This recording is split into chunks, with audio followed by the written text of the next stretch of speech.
On the photo AS17-137-20957, the Earth appears quite low in the lunar sky. However, the Apollo believers explain it by the fact that this photo is taken on a rising slope which puts the horizon higher relatively to the photographer. But this photo contains another hint that the Apollo believers will have more difficulty to explain. NASA has made a nice panoramic with photos of Apollo 17. It is true that this panoramic is very well done. It covers a complete tan of 360 degrees. On this panoramic we can see the Sun, but not the Earth which is above this panoramic.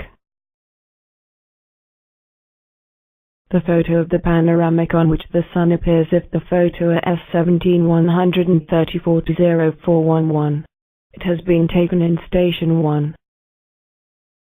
We can see the Earth on this photo, AS17-137-20957, on which the photographer has a little raised his camera. We can see that it is over the left of South Massif.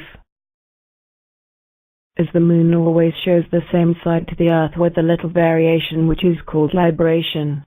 It remains at the same position in the lunar sky or almost. It moves a little because of the libration, but not much. So now that we see where the Earth is on this panoramic, we can represent it to the place it appears on the photo AS17-137-20957. In order to know the angular difference between the direction of the Sun and the direction of the Earth, we just have to measure the distance between the Earth and the Sun on the panoramic, multiply it by 360 and divided by the total length of the panoramic. Since it represents an angle of 360 degrees, we obtain an angle of 120 degrees.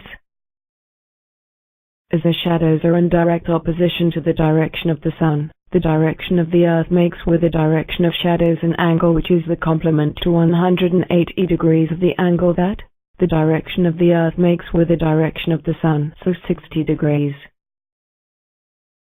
Along the mission the Sun is going to come closer to the Earth, but will remain at an angular difference which is over 90 degrees. In first ever, the position of the Sun is not going to much change.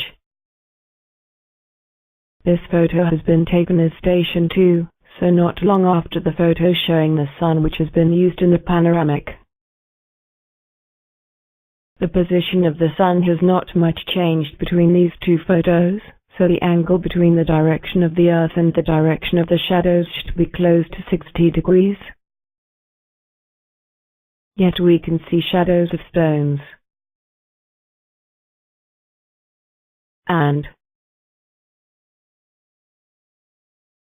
it is obvious that the direction of shadows makes with the direction of the Earth an angle which is clearly over 90 degrees. So, the Apollo believers may eventually find an explanation for the vertical position of the Earth in the lunar sky, but they will have a harder time explaining the wrong horizontal position of the Earth, not compatible with the direction of shadows. Anyway, this Earth appears too small. It is not the real Earth, but a suspended painted ball. And the Sun which lights this scene is not the real Sun either, but a suspended light spot instead.